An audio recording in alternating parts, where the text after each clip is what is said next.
There's a legend that haunts the borderlands, one that old-timers still murmur about when desert winds fall silent and campfires burn low. I've attempted to recount it countless times, tried to capture the essence of what unfolded during that blood-soaked spring of 1883, but somehow words always fall short of the truth. Some stories leave marks too deep for telling, this tale of vengeance, redemption, and how a single man's arrival forever changed a territory caught in corruption's stranglehold. Before we jump back in, tell us where you're tuning in from, and if this story touches you, make sure you're subscribed, because tomorrow I've saved something extra special for you. Copper Canyon wasn't much to look at, just another dusty frontier.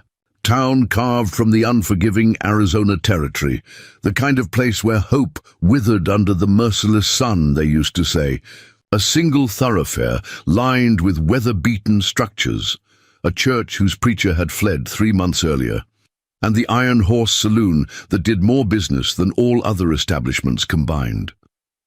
The town had sprouted overnight when copper was discovered in the nearby hills, drawing prospectors, merchants, and those looking to profit from both. But beneath the red dirt that coated everything from boots to lungs lay something far more valuable than copper, a natural watershed that controlled access to the region's most precious resource, water, in a land where the sun reigned supreme. And rain was as rare as honesty. Whoever controlled water controlled everything. And in Copper Canyon, everyone knew who held that power: Isaiah Iron Eye Blackwood and his Scorpion Riders. They hadn't always been there. The town had once been a struggling but honest community, with families working claims, raising children, and building something resembling civilization in that harsh landscape. That changed the day Blackwood's gang rode in, 20 strong, their horses kicking up dust clouds that seemed to herald the arrival of the biblical apocalypse itself. Most folks around those parts can still recall how it was before Blackwood's shadow fell across the canyon. The town wasn't thriving, but it was peaceful. Decent folk worked their claims, merchants conducted fair trade, and Sheriff Collins, a former Texas Ranger with more integrity than sense, kept order with little more than his reputation, and a well-worn colt. That all changed when Blackwood approached Mayor Wilson, a weak man with grand ambitions. Within a month, Wilson had helped Blackwood's men legally acquire water rights throughout the region. Those who wouldn't sell found that frontier justice had a way of making decisions for them. The Harrimans were the first to learn that brutal lesson. Their small ranch controlled a natural spring that fed the southern valley. When old Samuel Harriman refused to sell, his place burned one night, flames reaching high enough to paint the canyon walls orange. By morning, nothing remained but ash and a warning. The Lopezes were next, their modest farm mysteriously destroyed by raiders that no one could identify. Then came the O'Malleys, Irish immigrants whose small but productive claim suddenly suffered, a deadly cave-in that claimed the lives of both father and eldest son. Each time, Sheriff Collins would investigate, make careful notes in his leather-bound journal, and declare it another unfortunate incident.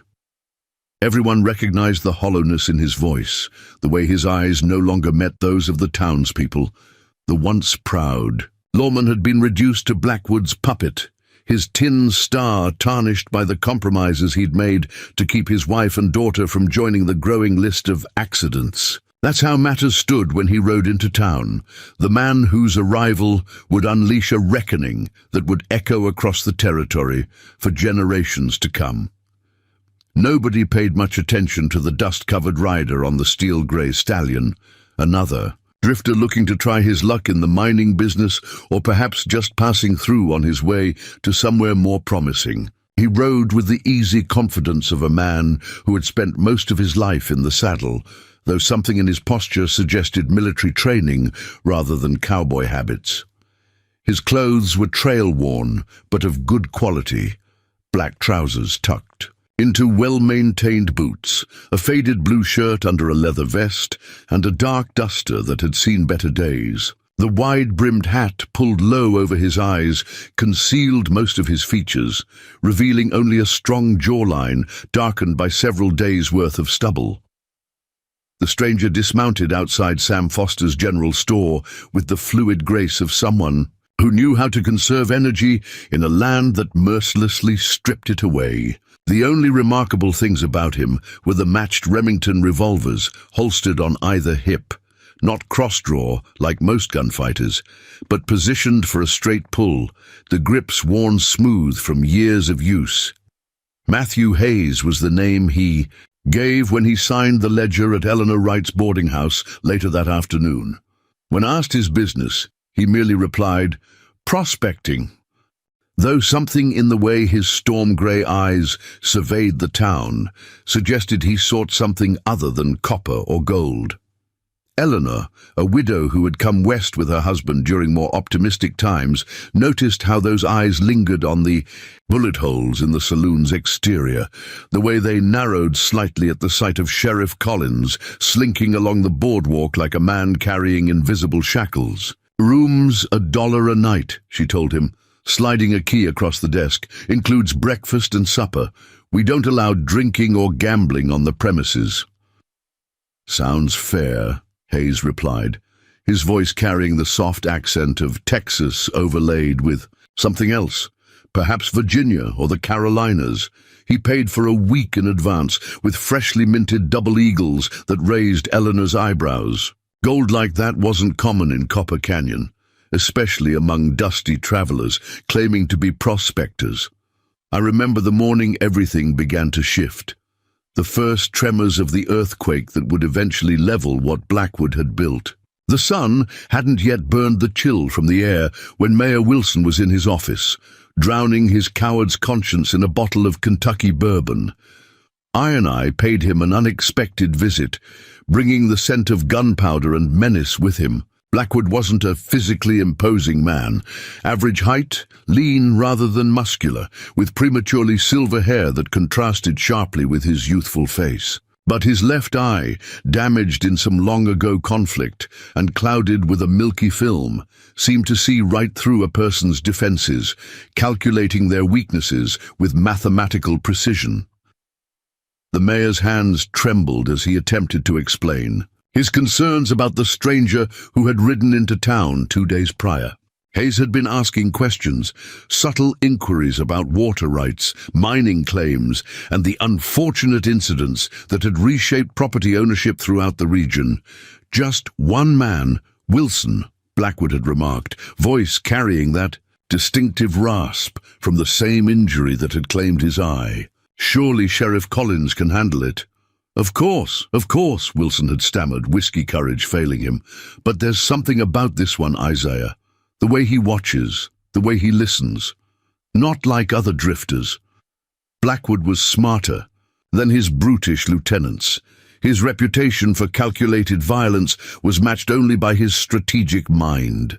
He hadn't built his empire through reckless killing, but through a combination of selective terror and corrupt bureaucracy. "This needs to be handled carefully," he'd said, voice dropping to the whisper that his men had learned to fear more than his shouts. "We're too close to controlling the entire watershed. The territorial governor's approval is just weeks away. We don't need attention." His milky eyes seemed to gleam in the dim office light. "Send Collins. Let's see what our new visitor is really after." So they dispatched the sheriff instead. Michael Collins, a man who carried his badge like it was fashioned from lead, heavy with the weight of compromise and self-loathing. He had once been something else entirely, confident, principled, a lawman whose reputation stretched from El Paso to Tucson. Now he moved like a man half dead, hollowed out by the bargains he'd made to keep his family breathing. He found Hayes at the assayer's office that very morning, studying claim registrations and property transfers with more interest than a simple prospector should show. Young Timothy Dalton was with him that day, barely 19, and serving as deputy more because of his father's friendship with Collins than any qualification for the job. Later, he'd tell me how Hayes never seemed concerned when the sheriff mentioned Blackwood's interest in his activities. just smiled slightly and promised to keep his curiosity in check. Preparing and narrating this story took us a lot of time, so if you are enjoying it, subscribe to our channel. It means a lot to us now. Back to the story. "Just getting the lay of the land, Sheriff," Hayes had said, rolling a cigarette with one hand in a display of dexterity that didn't escape Collins's notice. "A man likes to know what waters he's swimming in before diving too deep. These waters have currents that can pull under even strong swimmers," Collins had replied, the warning clear in his voice. "Hazards in every territory," Hayes had answered, calmly, striking a match on his boot heel. "I've navigated my share." There was something in the stranger's eyes that made young Dalton's skin crawl, something that didn't belong in the eyes of a simple prospector. A coldness, a calculation that reminded the boy of a mountain lion he'd once encountered while hunting, the predator's gaze assessing whether he was prey worth the trouble of taking down. Maria Lopez saw it too. Running the only cantina that wasn't controlled by Blackwood's interests, she observed everything that happened in Copper Canyon through eyes darkened by personal tragedy.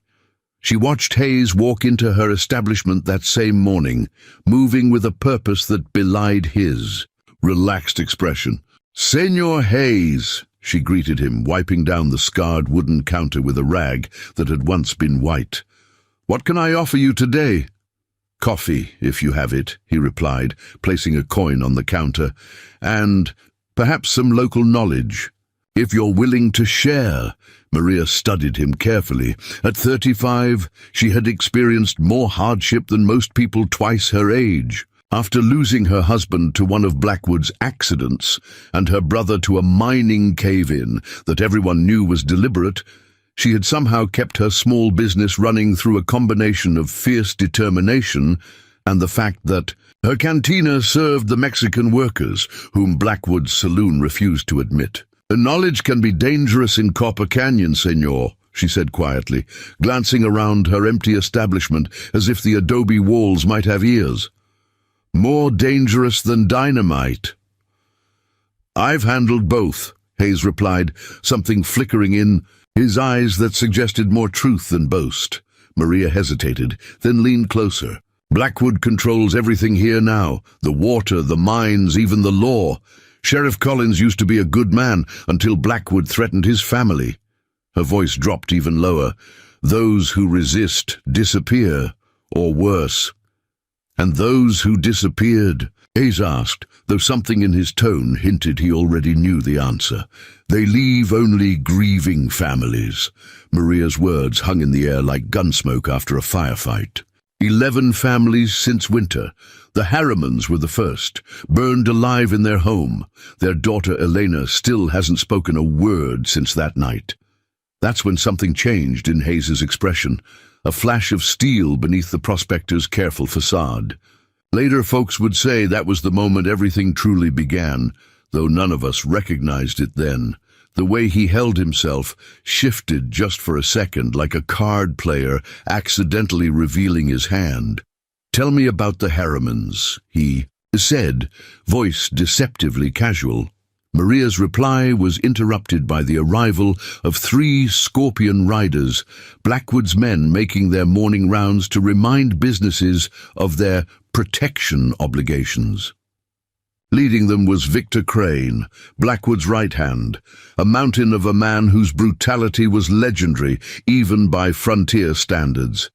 Behind him were the Reeves brothers, twins whose identical appearances extended to their shared appetite for cruelty. Well, Crane drawled, his massive frame filling the doorway. "The new face in town. Heard you've been asking questions that don't concern prospectors." Hayes didn't turn around immediately, instead finishing his coffee with deliberate slowness. When he finally acknowledged Crane's presence, his expression remained neutral, unreadable. "Mr. Crane, I presume," he said, as if greeting an expected guest. "Your reputation precedes you." Crane's eyes narrowed suspiciously. "Don't recall introducing myself." "A man in my position makes it his business to know things," Hayes replied. The deliberate ambiguity of my position hung in the air between them. And what position would that be? Crane moved closer, his hand resting casually near his pistol. The Reeves brothers spread out, creating a familiar pattern that had preceded violence many times before in Copper Canyon.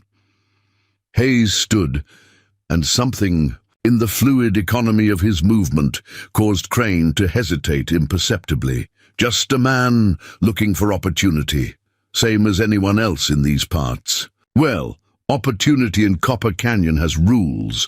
Crane's voice dropped to a threatening rumble. First rule is knowing when curiosity becomes unhealthy. An interesting perspective, Hayes replied, reaching slowly for his hat on the counter. I've always found curiosity to be the one thing keeping a man alive in unfamiliar territory. The tension in the cantina had become palpable, thick enough to cut with a knife. Maria had stepped back, her hand disappearing beneath the counter, where she kept a loaded shotgun, not that it would matter against 3 of Blackwood's killers. Some territories are more dangerous than others, Crane said, his fingers now openly tapping against his holster, especially for men who don't understand local customs. Hayes settled his hat on his head, adjusting it with a precision that seemed oddly formal for the situation. I'm a quick study, Mr. Crane, always have been. He walked toward the door, moving with such confidence that the Reeves brothers actually stepped aside, something they'd never done before for anyone outside Blackwood's inner circle. As Hayes passed Crane, the big man's hand shot out to grasp his shoulder. We ain't finished our conversation, stranger. What happened next occurred so quickly that accounts still vary among those who witnessed it. Hayes moved like desert lightning, his right hand seeming to blur. Suddenly, Crane found himself staring down the barrel of a Remington that had appeared as if by magic. More shocking than the drawn gun was the realization that Hayes had somehow slipped completely behind him in the same motion, using Crane's own bulk as a shield against the Reeves brothers. I believe we are, Hayes said quietly, his voice carrying. In the shocked silence that had fallen over the cantina, just as quickly as it had appeared, the Remington vanished back into its holster. Good day, gentlemen. He walked out into the morning sunlight, leaving Crane with the unfamiliar sting of humiliation and the even more unfamiliar sensation of fear. The big man's face flushed crimson with rage. "You're a dead man walking!" he shouted after Hayes. The stranger paused on the threshold, silhouetted against the bright desert light. "Aren't we all?" he replied with philosophical calm. "The only difference is some of us are more aware of the timeline than others." As Hayes disappeared down the dusty street, Maria crossed herself, a gesture she hadn't made since burying her husband. Something momentous had just occurred in Copper Canyon, a challenge issued and answered, a balance of power questioned for the first time since Blackwood's arrival. The war was about to begin in earnest, though none of us knew it then. We just knew that something had shifted, like the first tremor before a landslide. And in Copper Canyon, landslides had a way of burying the unwary beneath tons of unforgiving stone. That evening, Hayes stood on the balcony of the boarding house, watching as Crane reported to Blackwood outside the Iron Horse Saloon. Even from a distance, the fury in Crane's gestures was evident, matched by the cold stillness with which Blackwood received the news. As the gang leader turned to look in the direction of the boarding house, Hayes didn't step back into the shadows. Instead, he raised his tin coffee cup in a mockery of a toast, a gesture visible even across the distance separating them. Something had changed in Copper Canyon with that simple gesture, a declaration of intent as clear as any spoken challenge. The predator who had ruled unchallenged was suddenly confronted with something unfamiliar, another hunter in his territory, one who showed no fear. Storm clouds gathered on the horizon that night, rare for the season, painting the canyon walls. With shadows that seemed to presage the darkness to come, something waited on the border between civilization and wilderness, between law and chaos, a reckoning long overdue. And Matthew Hayes, whoever he truly was, had just struck the match that would ignite it. The thing about secrets in a frontier town is they have a peculiar way of revealing themselves, like fossils gradually exposed by the relentless desert wind. The morning after Hayes's confrontation with Crane dawned with unusual activity in Copper Canyon. Blackwood's men moved through town with purposeful strides, stopping strangers, questioning merchants, their eyes constantly drifting toward the boarding house where the mysterious newcomer had taken residence. Something had changed in their demeanor, the casual arrogance replaced by watchful caution. In the Iron Horse Saloon, Blackwood held council with his inner circle, the regular, patrons having been cleared out to ensure privacy. The saloon itself reflected its owner's approach to business, ostentatious where it counted, with imported mirrors behind the bar and a grand piano that no one in town knew how to play properly, but ruthlessly efficient in its operation. The ceiling fans turned lazily, stirring the blue haze of cigar smoke that hung like storm clouds in the dim interior. "I want to know everything about this Hayes," Blackwood said, his voice carrying that distinctive rasp as he studied a territorial map spread across the green baize of the poker table. "Where he came from, who sent him, what he wants. Nobody pulls a gun on my men without consequences." Jasper Reeves, the more vocal of the twins, spat a stream of tobacco juice into a brass spittoon. "Could be a bounty hunter. Might have heard about that business with the McAllister gang last year." Blackwood's milky eyes seemed to gleam in the half-light. "Bounty hunters announce themselves. They want people to know who they are and why they're coming. This man is something else."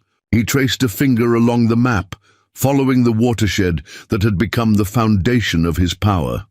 "Jacob, what did you find in the telegraph office?" Jacob Mercer, a former Pinkerton who had turned his investigative talents to more profitable ventures, stepped forward from the shadows. Unlike Blackwood's other men, who cultivated the appearance of typical frontier roughnecks, Mercer favored Eastern attire, a well-cut suit, polished shoes, and gold-rimmed spectacles that gave him the look of a banker or lawyer rather than an outlaw. "Sent wires to contacts in Tucson, El Paso, and Santa Fe," Mercer replied, consulting a small notebook. "Nothing yet from El Paso, but Tucson reports a man matching Hayes' description passed through 3 weeks ago. Spent most of his time studying land office records and talking to retired rangers. Santa Fe is more interesting. Apparently, our Mr. Hayes had a lengthy conversation with Judge Hollister." That caught Blackwood's attention.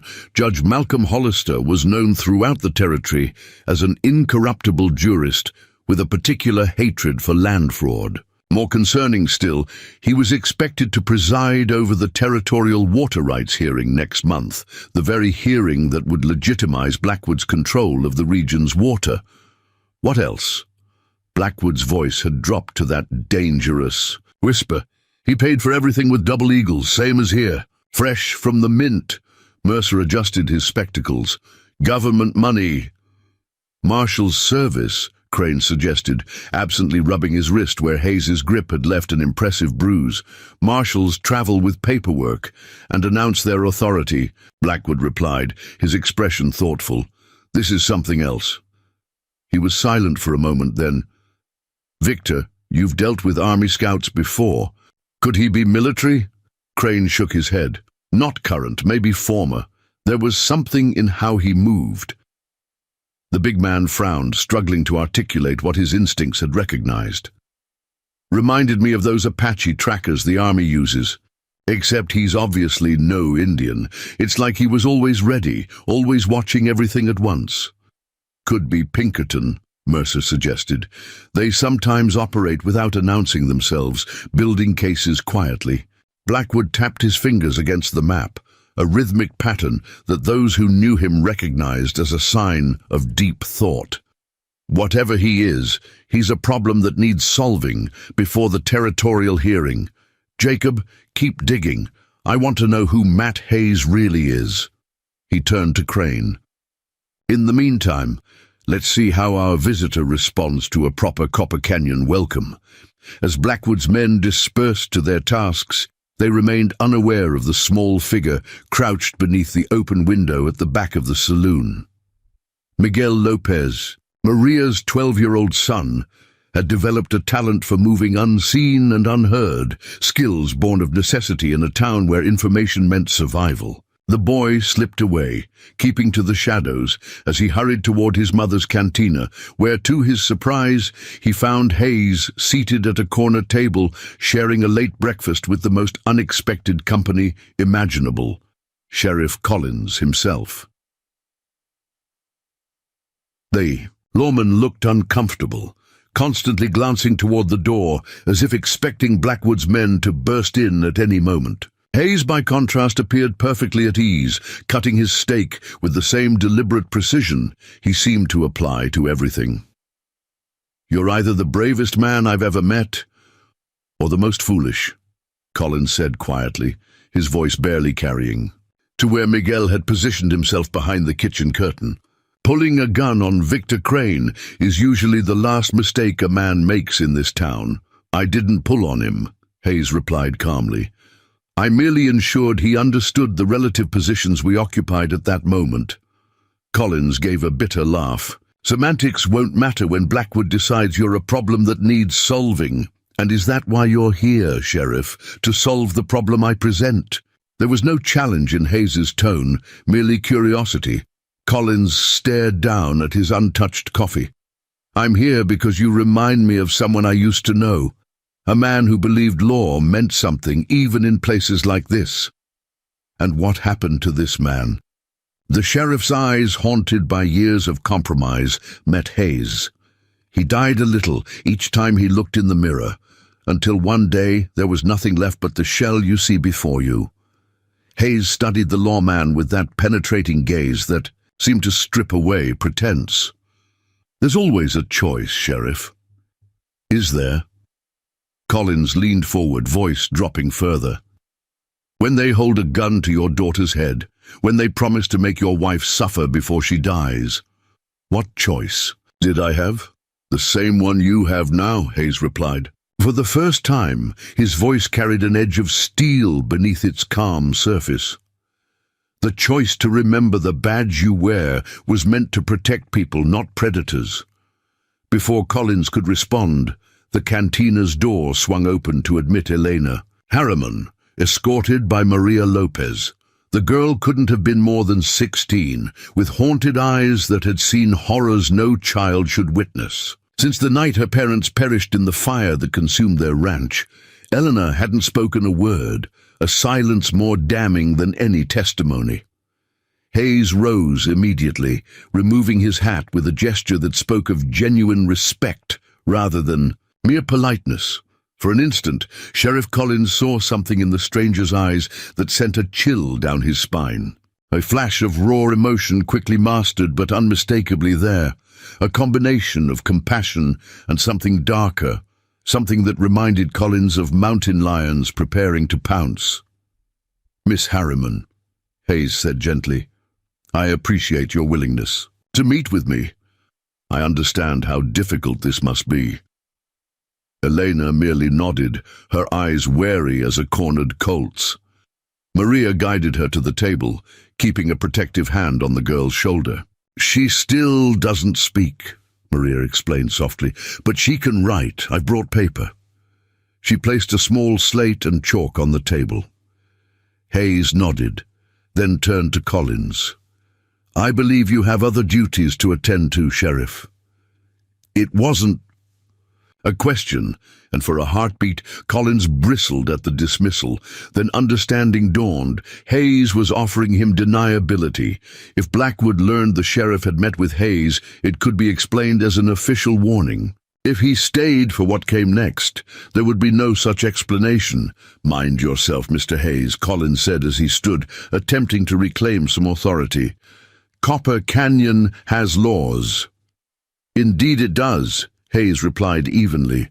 "I wonder when someone might start enforcing them." The barb struck home, and Collins departed with shoulders slumped beneath the weight of truths he'd spent years avoiding. Once the lawman had gone, Hayes turned his full attention to Eleanor. "Miss Harriman, I won't insult you with platitudes or false promises. I'm investigating what happened to your family and others in this region. I believe you saw something the night of the fire, something that might help bring those responsible to justice." The girl's expression remained guarded, but she picked up the chalk with trembling fingers and wrote a single word on the slate. Why? A simple question that demanded a complex answer. Hayes seemed to consider his words carefully before responding. "Because some debts can only be paid in one currency." Something in his tone caused Maria to step back involuntarily. This was not the voice of a prospector or even a lawman. It carried the implacable resolve of natural forces, the desert that withers, the flood that drowns, the fire that consumes. Elena studied him intently, then wrote again, "You are not a miner." "No," Hayes acknowledged. "I'm not." "Who?" Hayes glanced at Maria, then back to Elena. "Someone who understands loss, someone who knows what it means to watch everything you love destroyed by men who believe power grants them immunity from consequence." The girl's hand hovered over the slate, hesitation evident in every line of her body. Finally she wrote, "I saw them. 5 men. The leader had a bad eye." Hayes nodded encouragingly. "Blackwood himself came to your ranch that night?" She nodded, then wrote, "Father wouldn't sign. Said water belonged to everyone. They laughed. Then the fire. And you saw this from where?" "The root cellar. Mother hid me when they came. Said not to come out no matter what I heard. I watched through the grate. They made them watch the house burn with our brothers inside. Then they shot them." Hayes' expression remained neutral, but Miguel, still watching from his hiding place, saw the stranger's knuckles whiten as his hands tightened imperceptibly. "You're certain it was Blackwood who gave the order?" Elena nodded vigorously, then wrote, "He said, 'Let this be a lesson about the price of interference.'" "I remember every word. Would you be willing to testify to this? Before a judge?" Fear flashed across the girl's face. She wrote quickly, "They would kill me too. Not if they're dealt with first," Hayes replied. The quiet certainty in his voice seemed to reassure Elena more than any loud vow of protection could have. She considered this, then wrote, "There is proof. Father kept papers. Said if anything happened, they were our insurance." Hayes leaned forward. "What kind of papers?" Eleanor glanced nervously at the door before writing, "Maps of water rights, letters from men in Tucson who wanted to help fight Blackwood." He hid them in the 3rd book on the top shelf. "Bible with red cover." "At your ranch?" "Wouldn't they have been destroyed in the fire?" Elena shook her head. "Our real home, in the hills. The ranch was just for business. No one knows about the cabin except family." Hayes' eyes gleamed with interest. "Could you show someone where this cabin is?" Elena bit her lip, then wrote, "You, only you." As this extraordinary interview continued, Miguel slipped out the back door of the cantina, his young mind racing with the implications of what he'd overheard. He nearly collided with Timothy Dalton, the young deputy who was apparently engaged in his own surveillance of Hayes. "Whoa there, Miguel," Dalton said, steadying the boy. "What's got you in such a hurry?" Miguel, whose English was better than most in town assumed, recognized an opportunity. "Message for you, deputy. From my mother." He jerked his head toward the cantina. "About the stranger and the Harriman girl." Dalton's eyes widened. "Eleanor, Harriman is meeting with Hayes. Does Blackwood know?" Miguel shrugged with calculated indifference. "Don't think so. But they're talking about the night her family died. She's writing things down." The deputy hesitated visibly, torn between reporting immediately to Sheriff Collins and by extension to Blackwood and learning more. What kind of things? About who was there? About who gave the orders to burn their house? Miguel met the deputy's gaze steadily.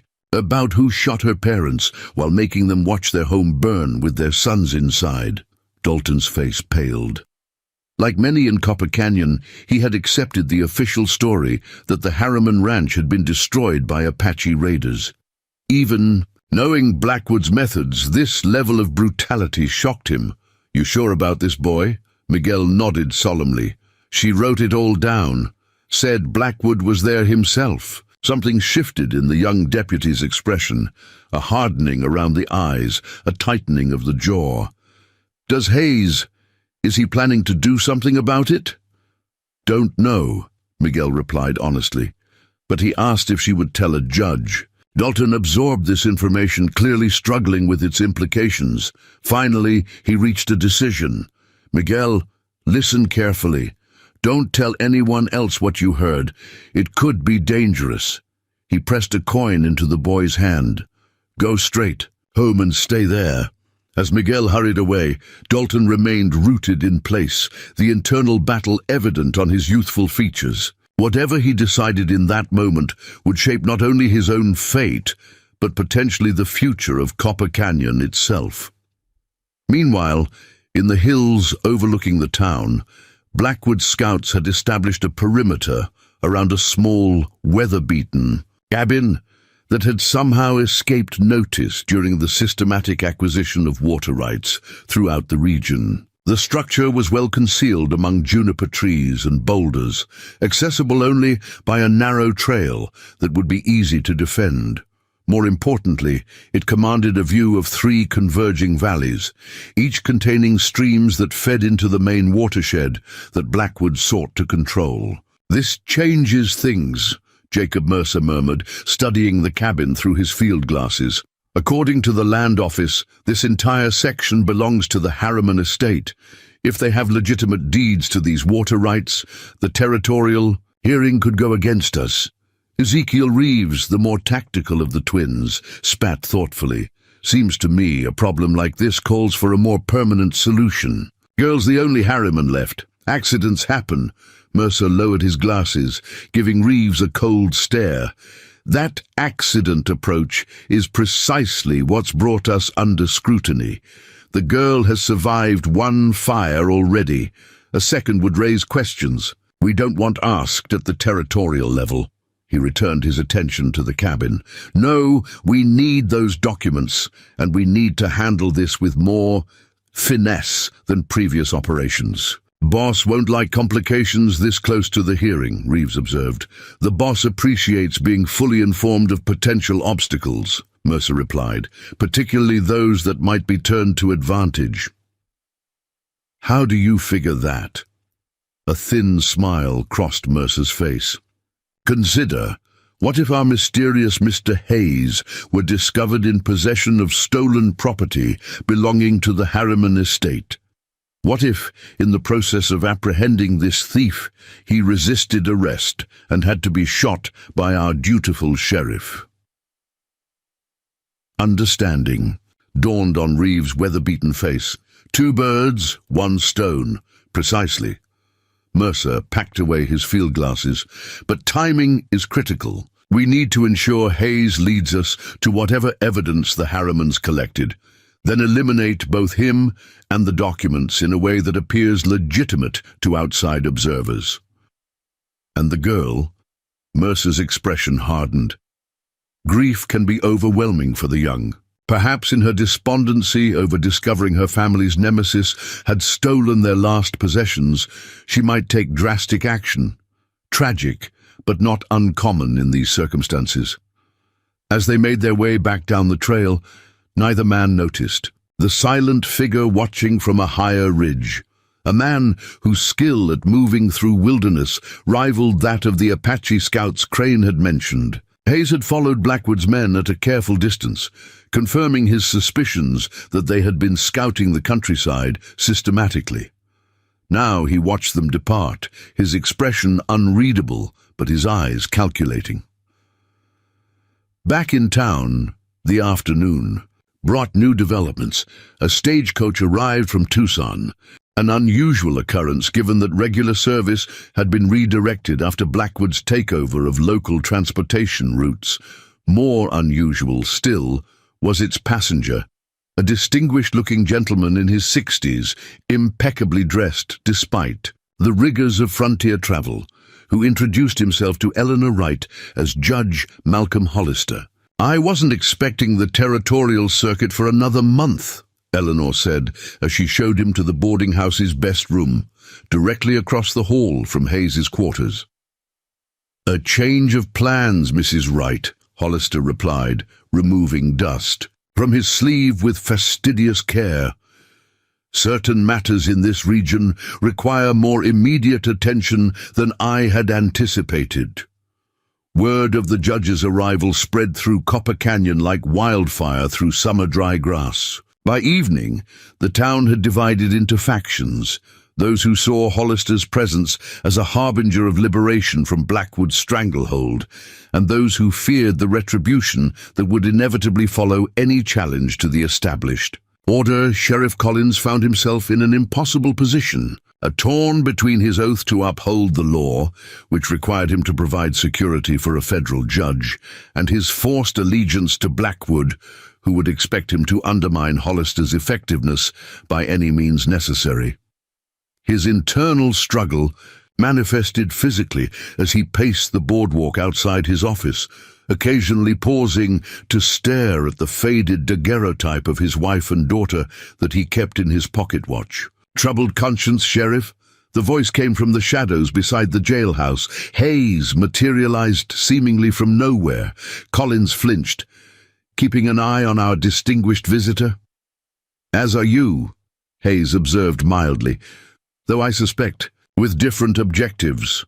"You don't know anything about my objectives," Collins snapped, the accumulated stress of his position finally finding release.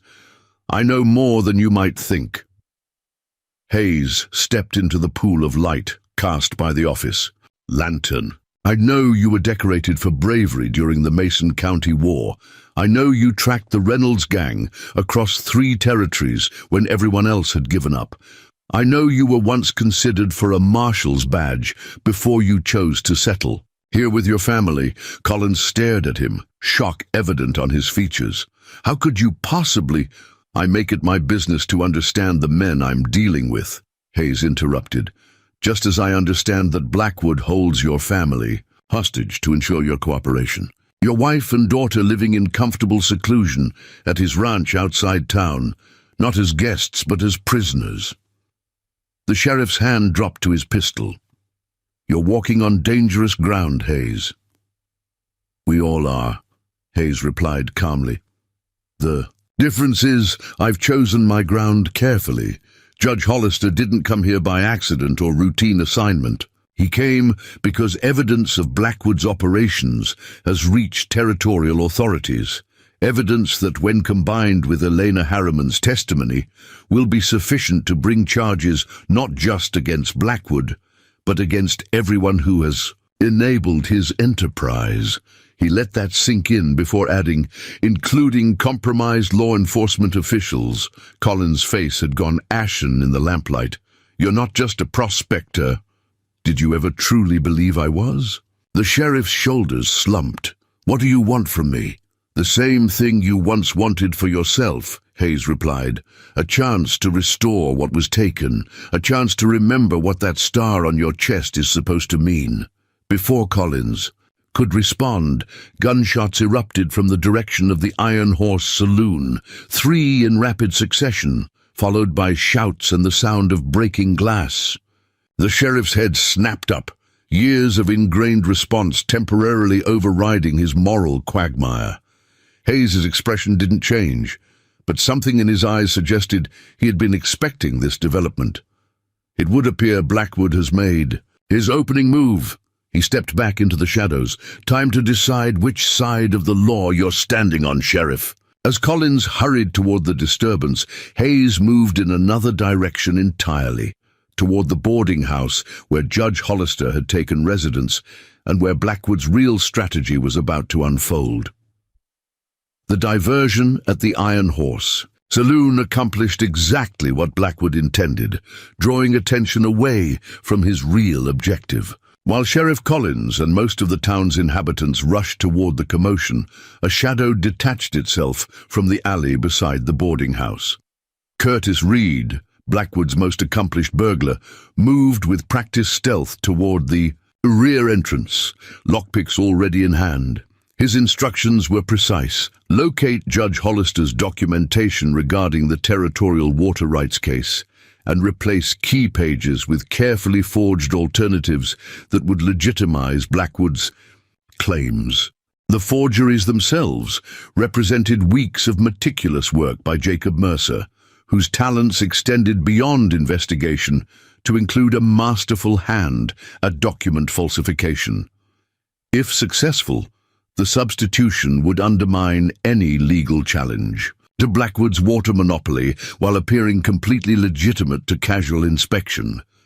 Reed reached the back door, his fingers working the simple lock with practiced efficiency. The tumblers clicked softly, and he allowed himself a satisfied smile as he eased the door open, only to freeze at the unmistakable sensation of cold steel pressed against the base of his skull. "I was wondering when you'd make your move," Hayes said quietly, his voice carrying in the stillness. "Though I expected someone of greater importance than a common thief." Reed's hand twitched toward the knife at his belt, a motion Hayes countered by increasing pressure with his revolver. "I wouldn't. You might be fast, but you're not faster than a bullet already at the back of your head." "You won't shoot," Reed muttered, trying to project confidence he no longer felt. "Too much noise. You'd wake the whole house." Who said anything about shooting? In one fluid motion, Hayes shifted his grip, and the heavy barrel of the Remington connected with Reed's temple with surgical precision. The burglar crumpled without a sound. Unconscious before he hit the ground, Hayes dragged the insensate form inside, securing him with his own belt before methodically searching his pockets. Among the expected tools of a thief's trade, he discovered a folded document, the forged water rights certificate, complete with official-looking seals and signatures. Hayes studied it briefly, then tucked it inside his vest before moving silently up the back stairs.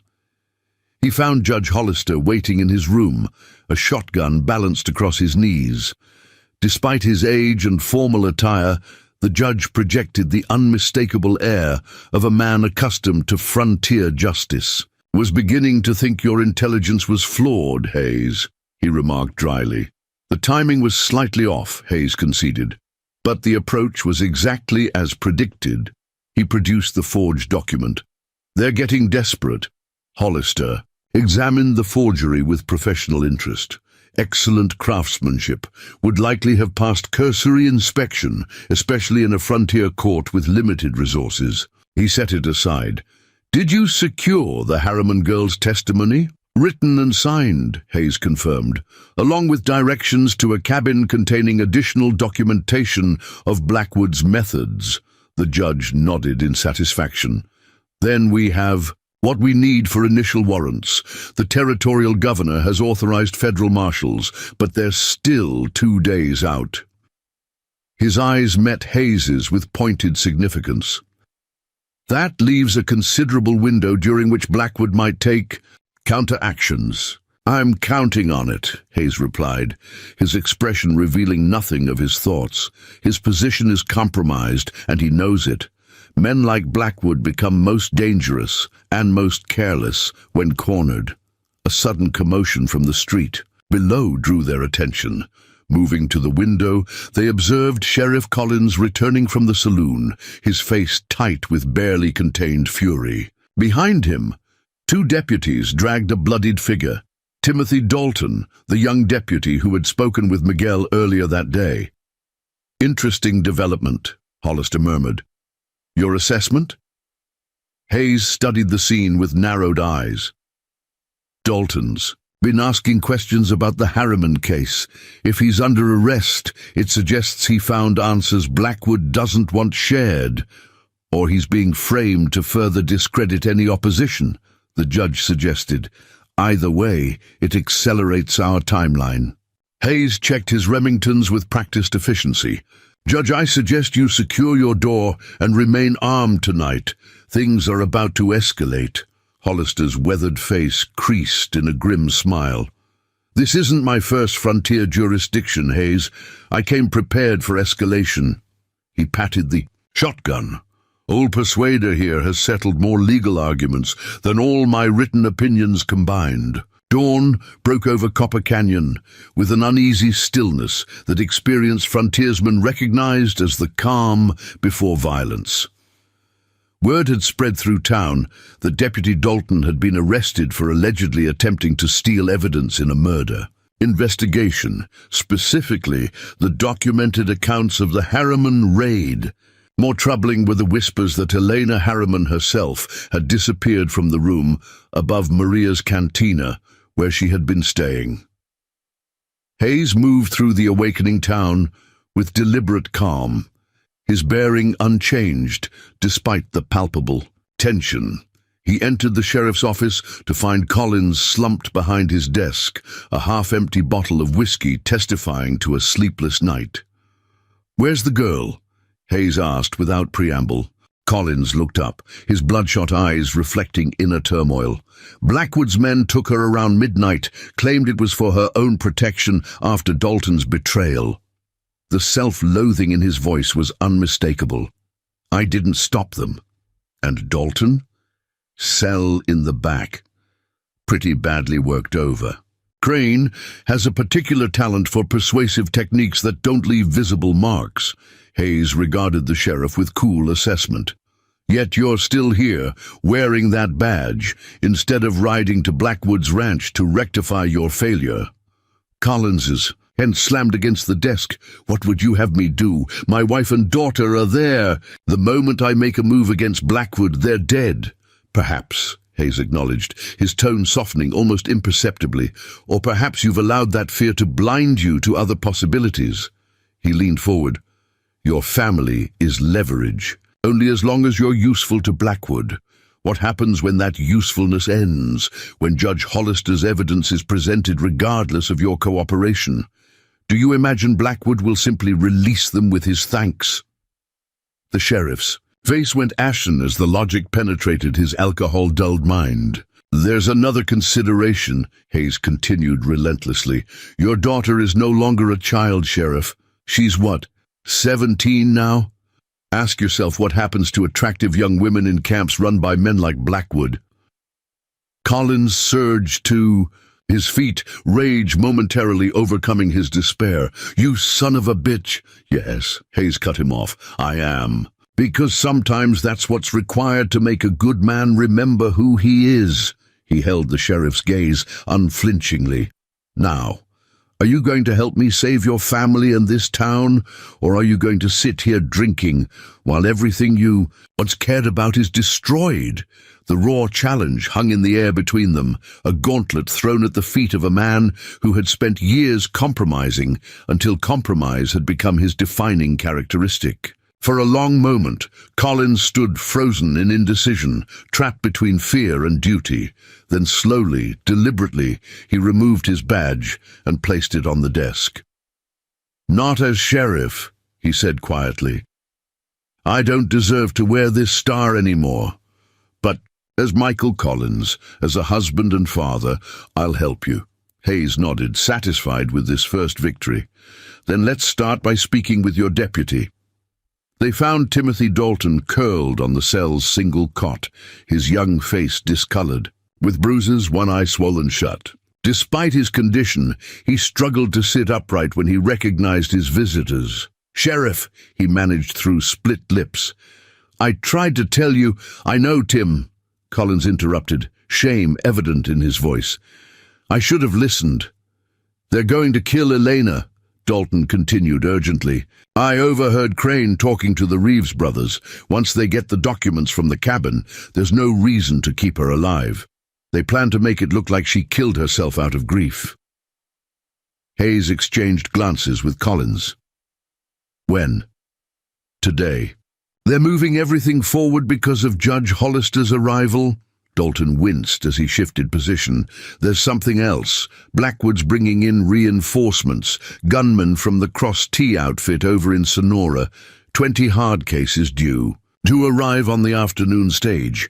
This new information altered the tactical landscape significantly. Hayes had anticipated dealing with Blackwood's current forces, approximately 15 men, most of whom were competent with firearms but not professional gunfighters. Adding 20 experienced guns changed the equation dramatically. "We need to move now, before those reinforcements arrive," Collins said, already calculating odds and angles as his training reasserted itself. "My family, Elena, the documents, all of it needs to happen at once." Hayes nodded. "Divide and conquer. You know the layout of Blackwood's ranch better than I do. Can you get your family out quietly?" "There's a back trail through the arroyo," Collins confirmed. "Minimal guard presence during daylight hours, since it's nearly impassable in darkness." "Take that route," Hayes directed. "Meanwhile, I'll head for the Harriman cabin. If Blackwood's men are already there, they'll lead me straight to Elena and Blackwood himself," Dalton asked from his cot. Hayes's expression hardened imperceptibly. "Leave Blackwood to me." As Collins unlocked the cell and helped Dalton to his feet, the young deputy fixed Hayes with his good eye. "You never said who you really are, or why. You're doing this." "No," Hayes agreed, "I didn't." The three men exited the jailhouse to find the street unusually empty for mid-morning. Shutters were closed, doors locked, the townspeople sensing the approaching storm and taking cover accordingly. Only Maria Lopez stood openly in the doorway of her cantina, a Winchester rifle cradled in her arms. When she saw Hayes, she crossed the street to join them. "Miguel overheard Blackwood's men at the saloon," she said without preamble. "They're planning to burn Judge Hollister out of the boarding house at noon, during the shift change at the mines, when everyone will be occupied." Her dark eyes flashed with determination. "My son and I came to this country for freedom, not to live under another tyrant. What can we do to help?" Before Hayes could respond, the earth trembled slightly beneath their feet, the unmistakable rhythm of approaching riders. Many riders. "That's not possible," Dalton said, his face paling beneath its bruises. "The Cross T men aren't due until afternoon." Hayes moved to the edge of the boardwalk, his hand resting casually near his holster as he surveyed the northern approach to town. "Not the Cross T," he said, his tone carrying an odd note that caused Collins to look at him sharply. "Someone else entirely." Around the bend came a column of riders, dust billowing behind them like the train of a wedding dress. Unlike the chaotic approach typical of outlaw gangs, these men rode with military precision, maintaining formation even at a gallop. At their head rode a figure whose bearing alone commanded attention, ramrod straight in the saddle, despite his apparent age, silver hair gleaming in the morning sun, a badge catching the light with each stride of his mount. Federal marshals. Collins breathed, hope and dismay warring in his voice. 2 days early. "Not federal," Hayes corrected, the faintest smile touching his lips. "Texas Rangers." As the column thundered into the town's main street, their leader reined in before the small group on the boardwalk. Dust settled around them like mist as 20 hard-eyed men formed a semicircle, each bearing the distinctive star-encircled badge of the legendary frontier force. "Took your sweet time, Matthew," the leader drawled, steel-grey mustache twitching with barely suppressed amusement. "Been tracking your progress since El Paso. Figured you might appreciate some company for the finale." "Captain Armstrong," Hayes acknowledged with a respectful nod. "I had the situation well in hand." "Course you did," Armstrong agreed amiably. "Just like you had that business in Laredo well in hand before we pulled you out of the Rio Grande with 2 bullets in you." His gaze swept over Collins, Dalton, and Maria. "These folks with us or against us?" "With us," Hayes confirmed. "Sheriff, Collins was just about to lead a rescue operation to Blackwood's ranch. His family is being held there, along with a key witness. Armstrong nodded briskly, tactical assessments already forming. Williams, take 10 men and accompany the sheriff. Secure the hostages and any witnesses. He turned to another ranger. Davis, you and Patterson stay in town. Secure the judge and prepare for possible counterattack from Blackwood's reinforcements. Finally, he returned his attention to Hayes. The rest of us will accompany you to this cabin I've been hearing about. I'm particularly interested in meeting Mr. Blackwood himself. Hayes shook his head slightly. Isaiah Blackwood is my responsibility, Captain. Armstrong studied him for a long moment, then nodded once, understanding passing between the two men. As you say, Sergeant, it's your operation. He raised his voice to address his assembled rangers. Mount up, boys. Let's remind these outlaws why nobody messes with Texas, even in Arizona territory. As the rangers dispersed to their assigned tasks with practiced efficiency, Collins stepped closer to Hayes, realization dawning on his face. Sergeant, you're a Texas Ranger? Was, Hayes corrected, checking his Remingtons one final time, until certain events suggested a more independent approach might be necessary. What events? Dalton asked, curiosity overcoming his discomfort. Hayes mounted his steel-gray stallion in a single fluid motion. A story for another time, Deputy. He tipped his hat to Maria, who had observed the exchange with knowing eyes. Ma'am, I suggest you and your son remain inside today. Things are about to get rather loud in Copper Canyon. As he rode out with Armstrong and the Rangers, Hayes's expression finally revealed what had been carefully concealed since his arrival. The grim satisfaction of a hunter whose prey had finally been cornered, and the cold determination of a man with a personal score to settle. The storm was about to break over Copper Canyon, washing away not just Blackwood's reign of terror, but the accumulated sins of a frontier where justice had been too long delayed.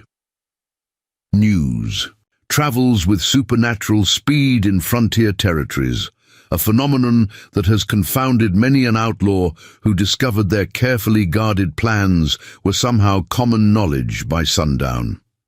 In Copper Canyon, word of the Rangers' arrival rippled outward like concentric circles in a still pond, reaching Blackwood's ranch before the dust had settled on Main Street. Blackwood received the intelligence in his study, a room designed to project civilization in the midst of wilderness, with leather-bound books he never read and European furnishings that looked absurdly out of place against the raw adobe walls. The messenger, a stable boy employed to watch the comings and goings in town, stood trembling before the desk. 20 Rangers, you say? Blackwood's voice remained calm, though his damaged eye had begun to twitch, a tell those close to him recognized as extreme agitation, led by a Captain Armstrong? Yes, sir, the boy confirmed, and they split up right away. Some went with Sheriff Collins toward your ranch, others stayed in town, and the rest rode north with that new fella, Hayes. Blackwood's fingers drummed against the polished mahogany of his desk. Hayes rode north, toward the Harriman property. Look that way, sir. With a dismissive wave, Blackwood sent the boy away, then activated the telegraph system he'd installed between his various outposts, a network that had given him unprecedented tactical advantage in controlling the region. He tapped out a series of messages with practiced efficiency, mobilizing his scattered forces while there was still time. His concentration was interrupted by Crane's arrival. The big enforcer entered without knocking, his usual arrogance tempered by evident concern. Boss, we got trouble. Collins is coming with Rangers, at least 10 of them. Perkins spotted them crossing the South Mesa. I'm aware, Blackwood replied coldly. Where's the Harriman girl? Locked in the root cellar. Ezekiel's watching her. And her documents? 2 men are at the cabin already, Jacob and Jasper. They've been searching for hours but haven't found anything yet. Crane shifted his weight nervously. With Rangers in the mix, shouldn't we cut our losses? Disappear down into Mexico until things cool off? Blackwood's damaged eye fixed on his lieutenant with reptilian intensity. And abandon years of work? The water rights hearing is next week. Once those rights are legally mine, not even the Rangers can undo it. He stood abruptly. Prepare my horse. I'll handle Hayes and the Harriman problem personally. And the Rangers coming here? A cold smile touched Blackwood's lips. That's what the Cross-T men are for. They'll arrive at the South Pass within the hour, directly in the path of Collins and his Ranger friends. His hand moved to the custom-made Colt on his hip, a weapon rumored to have claimed 12 lives during his rise to power. Meanwhile, send word to our men in town. Judge Hollister has suddenly become our highest priority. As Crane departed to implement these orders, Blackwood moved to a concealed safe behind a landscape painting. From it, he extracted a leather portfolio containing documents that represented his true insurance policy. Evidence of corruption reaching to the territorial capital and beyond. Information that had kept officials looking the other way during his methodical takeover of the region. Among these papers was a yellowed newspaper clipping from 15 years earlier, a report from Texas detailing the massacre of a Ranger's family during his absence, allegedly by Comanche raiders, though rumored to be the work of cattle barons, whose operations the Ranger had been investigating. The accompanying illustration showed a grim-faced man standing beside 3 fresh graves, his features younger but unmistakable. Matthew Hayes. Blackwood studied the image with clinical detachment. "So that's your game," he murmured. "Not prospecting, for copper after all, but for vengeance." He tucked the clipping into his vest pocket and checked his watch. An elaborate timepiece that had once belonged to a territorial judge who had subsequently been found dangling from a cottonwood outside. Prescott. Time was growing short, but not yet critical. The pieces were in motion, the board set for the final play in a game Blackwood had no intention of losing. North of town, Hayes and Captain Armstrong's Rangers approached the Harriman cabin with tactical precision, spreading out to surround the isolated structure. From their vantage point in a rocky outcropping, they observed 2 horses tethered outside, confirmation that Blackwood's men had indeed preceded them. "Jacob Mercer and one of the Reeves twins, if I had to guess," Hayes remarked, studying the cabin through a brass spyglass. "Methodical searchers. They won't leave until they find what they're looking for." Armstrong nodded in agreement. "Or until they're forced to." He gestured to his men, deploying them in a standard Ranger encirclement pattern developed during decades of frontier operations. "Your show, Matthew. How do you want to play this?" Hayes considered briefly. "Direct approach. They'll be expecting stealth." Armstrong's weathered face creased in a grim smile. "Some things never change." He turned to his men. "Cover Sergeant Hayes, boys, but hold your fire unless it's returned. We're peace officers, not an execution squad." Hayes handed his reins to the nearest Ranger and approached the cabin on foot, walking openly down the center of the narrow trail. His posture was relaxed, almost casual, though Armstrong noted with professional appreciation that his hands remained perfectly positioned for the distinctive cross-body draw Hayes had perfected over years of service.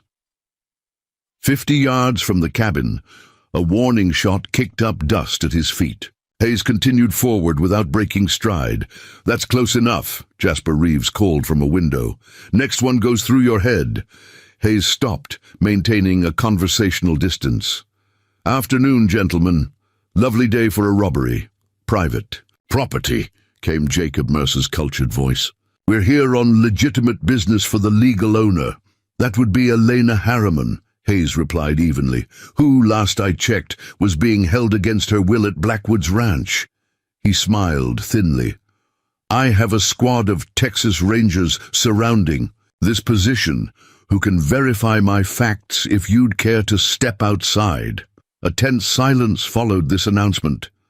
Hayes could almost hear the mental calculations occurring inside the cabin, weighing the chances of escape against the legendary reputation of the Rangers. "Might be a bluff," Reeves suggested, though uncertainty had crept into his voice.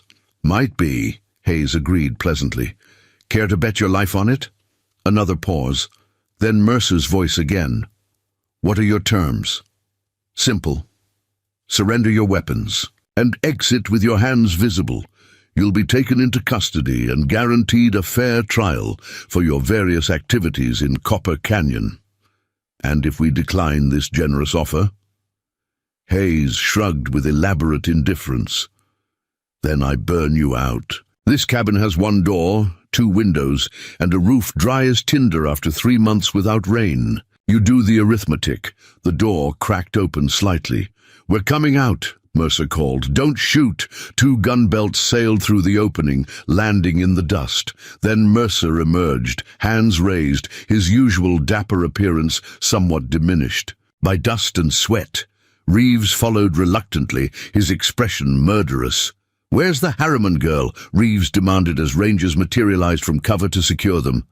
Safe, Hayes replied, though both he and Armstrong recognized the troubling implications of the question. If Blackwood's men at the cabin didn't know Elena's location, it suggested she was indeed being held elsewhere, likely the ranch toward which Collins was currently heading with the other Ranger detachment. As the prisoners were being secured, Hayes entered the cabin to assess the situation. The interior had been systematically dismantled, floorboards pried up, wall panels removed, furniture disassembled. The 3rd book on the top shelf that Elena had mentioned was conspicuously absent, along with any sign of a Bible with a red cover. They found it, he announced to Armstrong, who had followed him inside, or someone removed it before they arrived. The captain surveyed the destruction with practiced eyes. Thorough work, professional. Hayes nodded in agreement, his attention caught by something unexpected, a small section of wall near the fireplace where the destruction abruptly ended, as if the searchers had either been interrupted or found what they were looking for. Moving closer, he examined the rough-hewn logs with careful attention, fingers tracing the seams where they joined. Samuel Harriman was no ordinary rancher, he murmured, pressing against a seemingly solid section of wood. To Armstrong's surprise, a small panel slid sideways, revealing a hidden compartment containing a single item, a child's doll, crudely, made from corn husks and scraps of gingham. Hayes extracted it carefully, examining the simple toy with a puzzled expression. Elena didn't mention any dolls. Could be nothing, Armstrong suggested. Just a keepsake. But Hayes was already testing. The doll's construction, fingers probing with methodical precision, the head detached with a gentle twist, revealing a tightly rolled document concealed within the body. Old Ranger trick, he explained, unrolling the paper carefully. We used to teach settlers to hide emergency messages in children's toys. Most raiders won't bother with them. The document proved to be a hand-drawn map of the region, marked with springs, creeks, and natural water sources. Red X's indicated locations where Blackwood had established control, while a series of notes in Samuel Harriman's precise handwriting detailed dates, witnesses, and specific threats made during the acquisitions. This is better than affidavits, Armstrong remarked, studying the map over Hayes's shoulder. With this and Elena's testimony, Judge Hollister could issue warrants immediately. Hayes carefully returned the map to its hiding place within the doll. Assuming Hollister remains alive, to issue them, Blackwood's not a man to leave loose ends. Before Armstrong could respond, a ranger appeared in the doorway. Captain, riders approaching from the south, moving fast. Both men moved outside to assess this new development. Through his spyglass, Hayes identified the lead rider immediately, the distinctive silver hair and milky left eye, unmistakable even at distance. Blackwood himself, he confirmed, a note of grim satisfaction entering his voice, with 6 men. Armstrong did a quick mental calculation. We've got them outnumbered more than 2 to 1. Numbers aren't everything, Hayes cautioned, recognizing Several faces among Blackwood's approaching force. That's Cutthroat Davis on the paint horse, Wyoming Territory gun hand, wanted for 7 killings. And the man to Blackwood's left is Jack Porter, former cavalry scout. He can hit a playing card at 100 yards. Professional talent, Armstrong agreed, reassessing the tactical situation. Still favor our odds, but it'll be messy. He glanced sidelong at his former sergeant. Unless you'd prefer to handle Blackwood personally, as discussed. His expression revealed nothing, but his voice carried 15 years of controlled fury. I've waited a long time for this meeting, Captain. I'd appreciate your men giving us space to get acquainted properly. Armstrong nodded once, understanding. Perfectly. Rangers' defensive positions hold fire unless fired upon. To Hayes, he added quietly, just remember who you are, Matthew. Justice, not vengeance. Sometimes they're the same thing, Hayes replied, moving to stand alone in the clearing before the cabin. Blackwood's party halted at the edge of effective rifle range. After a brief consultation, Blackwood himself continued forward while his men remained behind. He rode with the confidence of a man accustomed to controlling every situation, the sun gleaming off his silver hair like a perverse halo. 20 yards from Hayes, he reined his horse to a stop. "Mr. Hayes," he called, his voice carrying that distinctive rasp. Or should I say Sergeant Hayes of the Texas Rangers? If Blackwood had hoped to unsettle his opponent with this revelation, he was disappointed.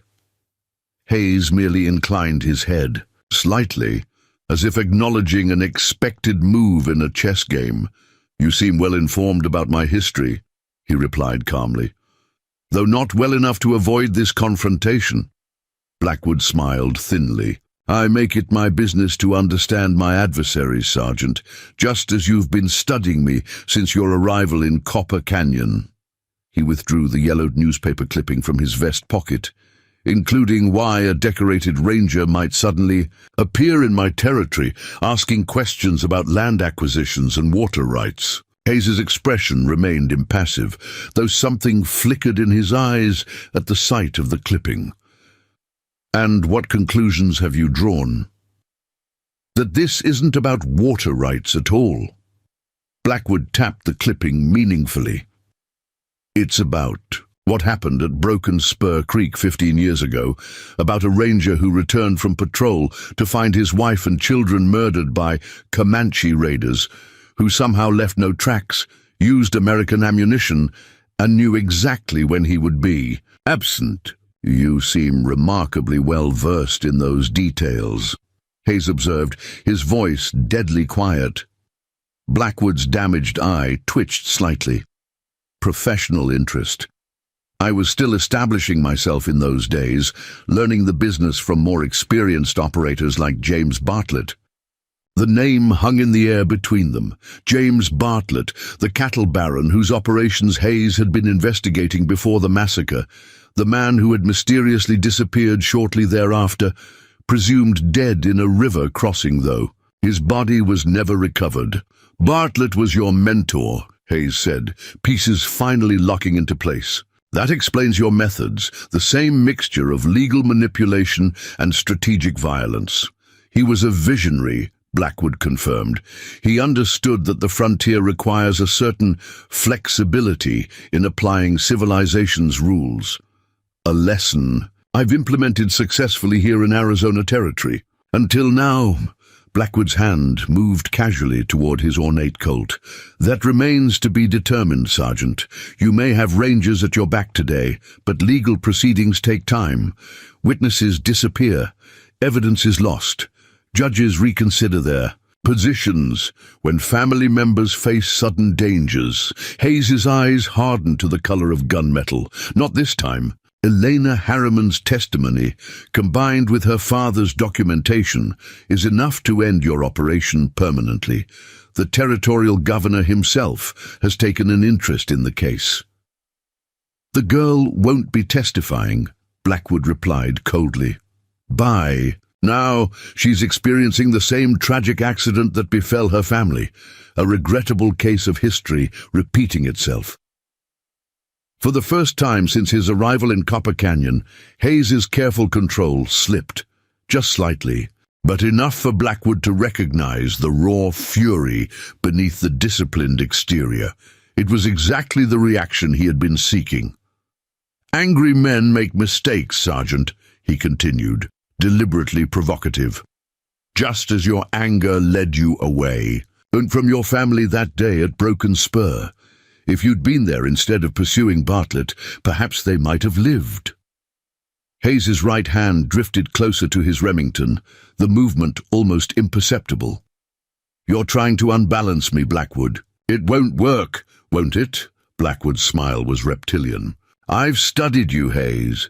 For 15 years, you've hunted the men responsible for your family's deaths.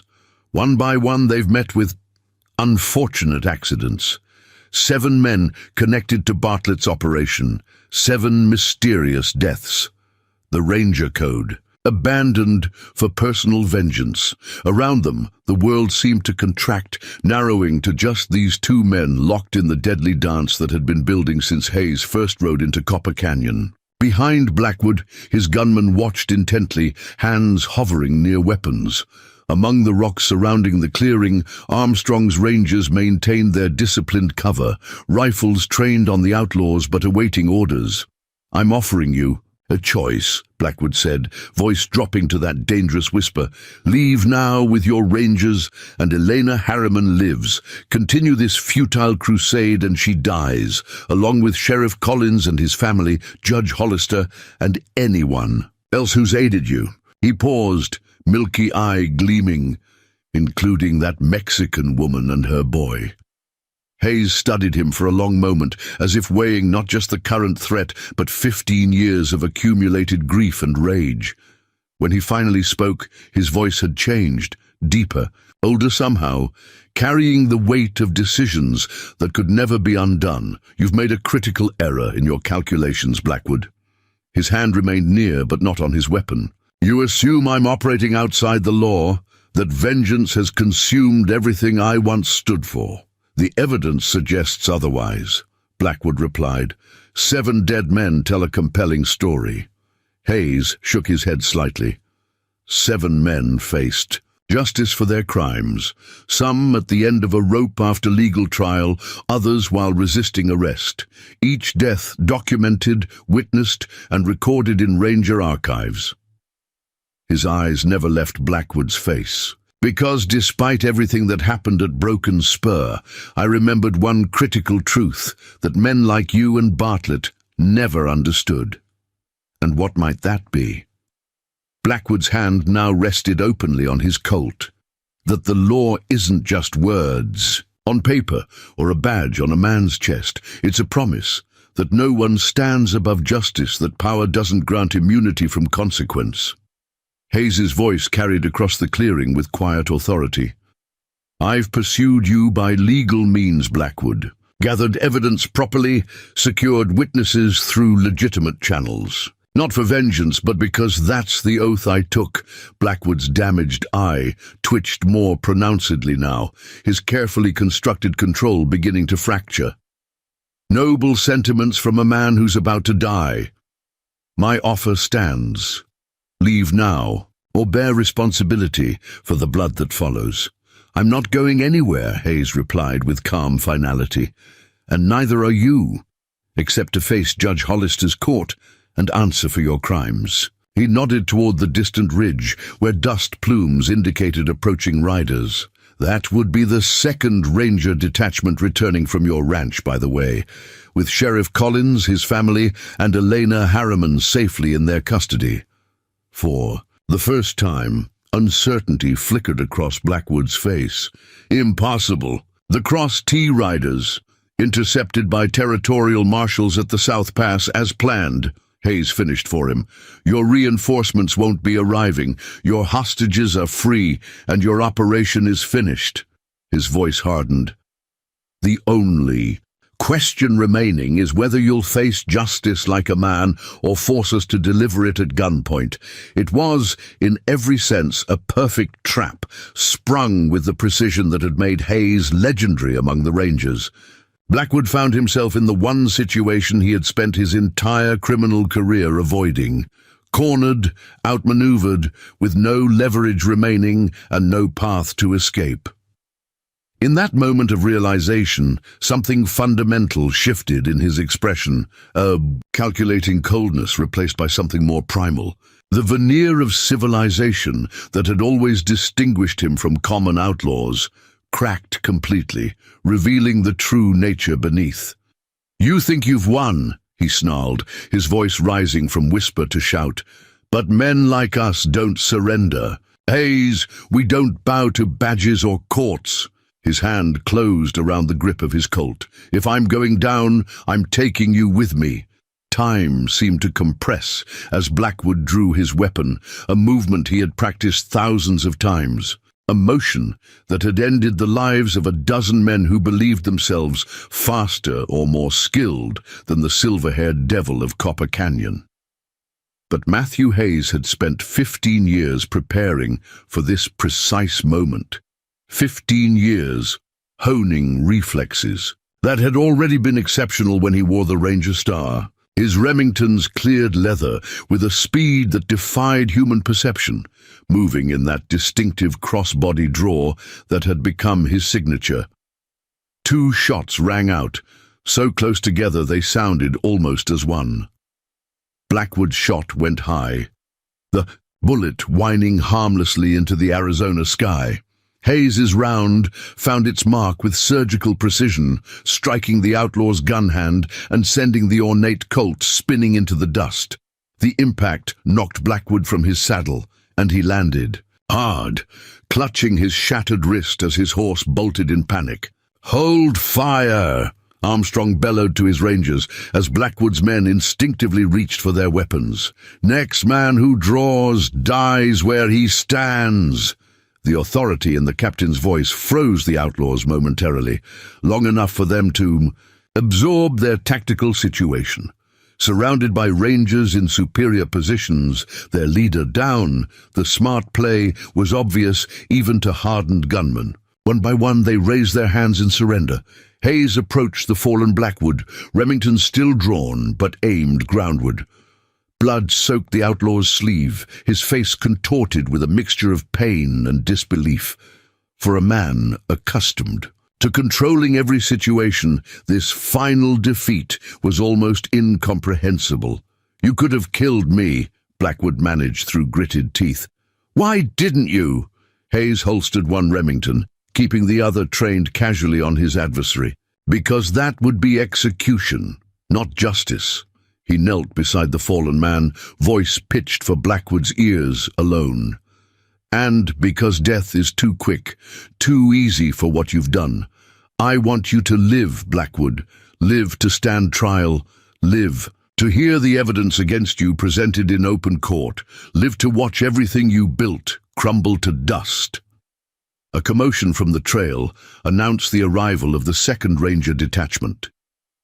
Sheriff Collins rode at their head, a transformed man from the broken shell who had sat behind his desk that morning. Beside him rode Elena Harriman, pale but resolute, her eyes widening at the sight of Blackwood bleeding in the dust. "He surrendered?" Collins asked incredulously as he dismounted. "Not exactly," Hayes replied, securing Blackwood's uninjured arm with handcuffs. "But he's agreed to accompany us to Judge Hollister's court, nonetheless." Elena approached slowly, stopping a few paces from the man who had ordered her family's destruction. Whatever she had imagined about this moment, hatred, satisfaction, fear, the reality seemed to leave her strangely empty. Blackwood was just a man after all, not the monster of her nightmares. "You don't look so frightening now," she said, quietly. Blackwood glared up at her with undimmed malevolence. "Enjoy your moment, girl. Men like me have friends in high places. This isn't over." Hayes yanked the outlaw to his feet. "Actually, it is." He nodded toward Collins. "Show him." The sheriff produced a leather portfolio, the same one Blackwood had retrieved from his safe earlier that day. "Your insurance policy," Collins explained with grim satisfaction. "All your evidence of corruption, all your leverage over territorial officials, currently being studied by Judge Hollister and 3 federal marshals." The blood drained from Blackwood's face as he realized the full extent of his defeat. Not just captured, not just injured, but completely exposed, his network of protection dismantled as thoroughly as his operation in Copper Canyon. "Take him to town," Hayes directed 2 rangers. "Have Dr. Jenkins see to that wound. Then straight to the jail. Captain Armstrong and I will follow with the prisoners from the cabin." As Blackwood was led away, Eleanor turned to Hayes. "Is it really over?" Her voice held the fragile hope of someone afraid to believe in good news after so much. "Tragedy, his reign in Copper Canyon is finished," Hayes confirmed. "The trial will be difficult. You'll need to testify about what you witnessed. But with your evidence and the documents we've gathered, he'll never breathe free air again." The girl nodded, accepting this reality with the same quiet strength that had sustained her through months of hiding and fear. "And the water rights?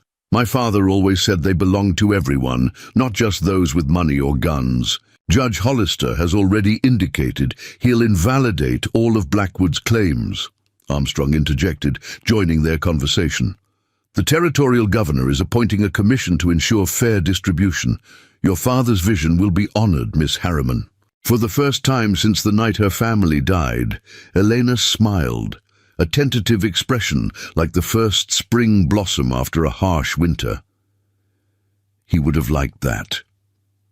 She glanced toward the cabin, her childhood home now violated by Blackwood's searchers. "What happens now? To me, I mean..." "That depends on what you want," Hayes replied. "Maria Lopez has offered you a permanent home in town, or there are good families in Tucson who would welcome you.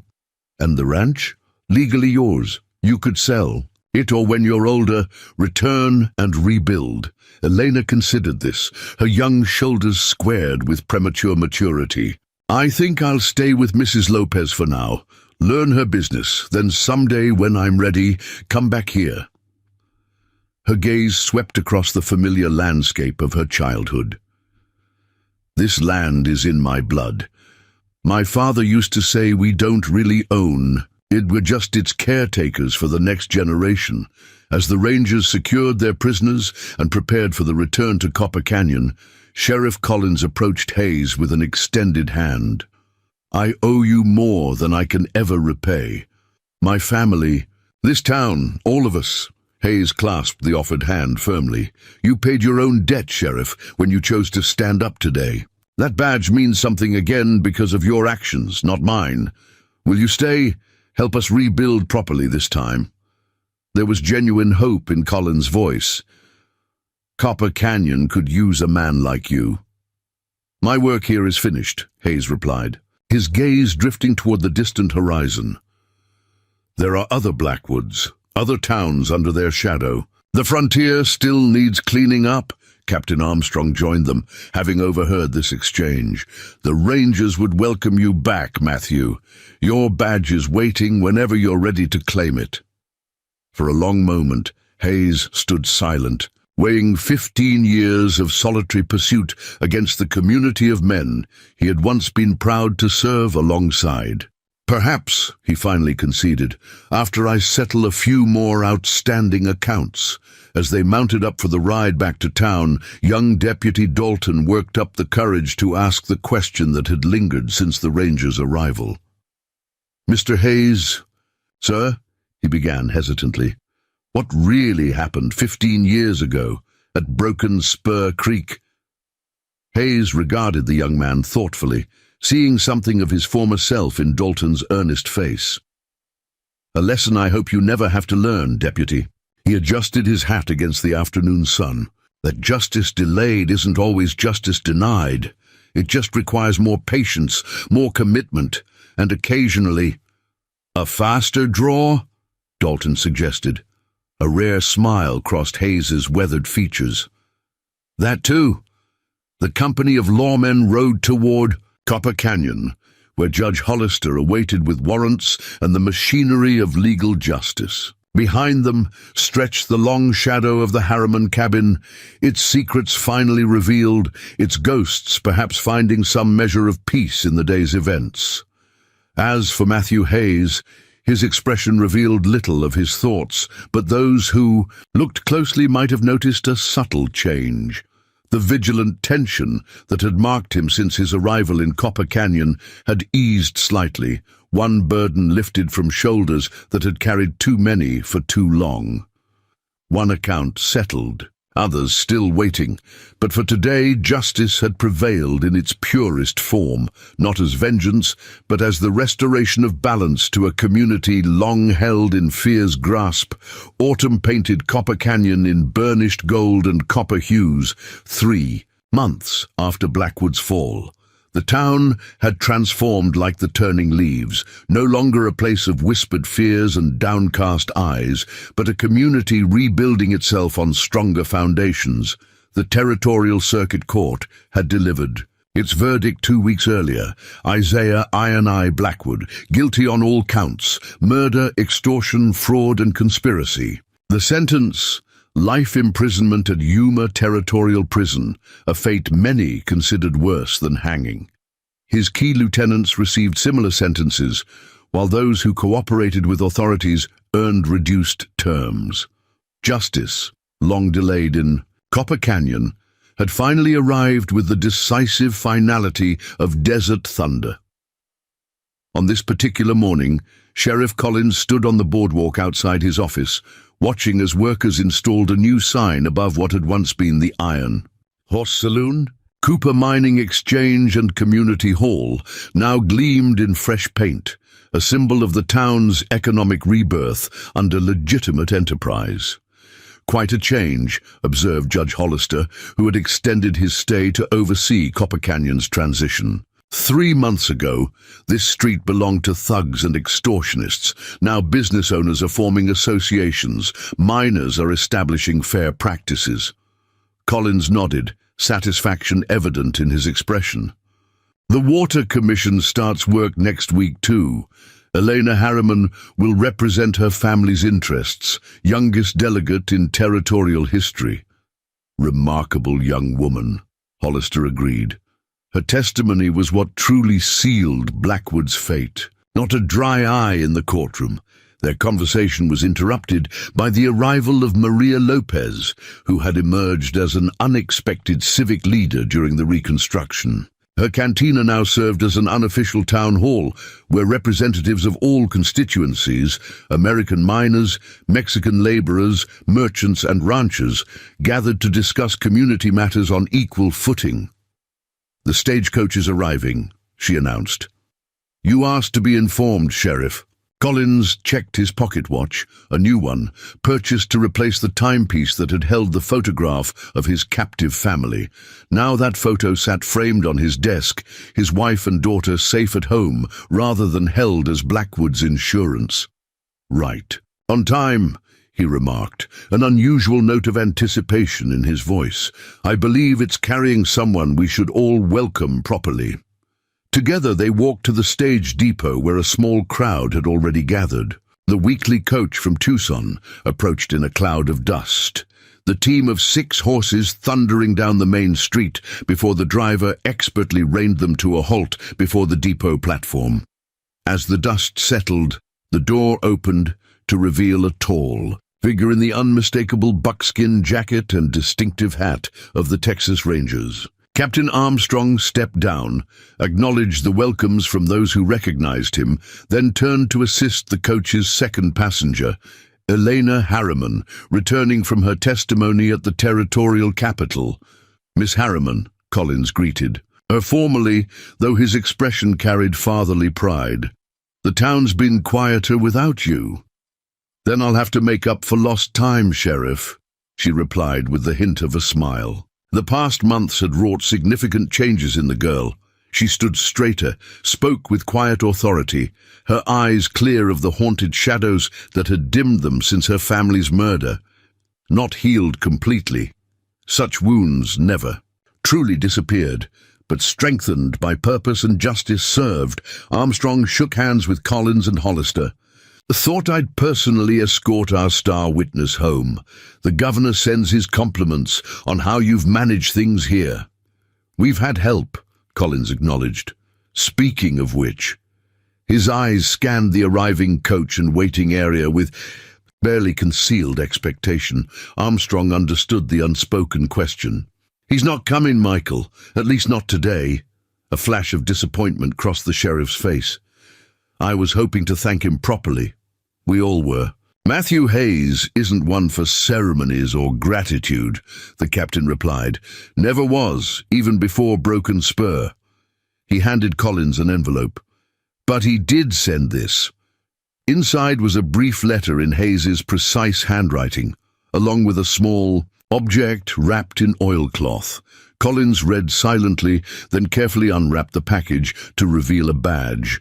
Not the standard five-pointed star of a sheriff, but a simple shield bearing a single word, Marshal. Territorial governors approved. Your appointment, Armstrong explained as Collins stared at the badge in astonishment. Hayes recommended you personally. Said Copper Canyon would need protection long after the Rangers departed, and you'd proven yourself the right man for bigger responsibilities. Murmurs of approval rippled through the gathered townspeople. Even Judge Hollister seemed pleased by this development. Where is he now? Maria asked, voicing the question many were thinking. Armstrong gestured vaguely southward, following another trail.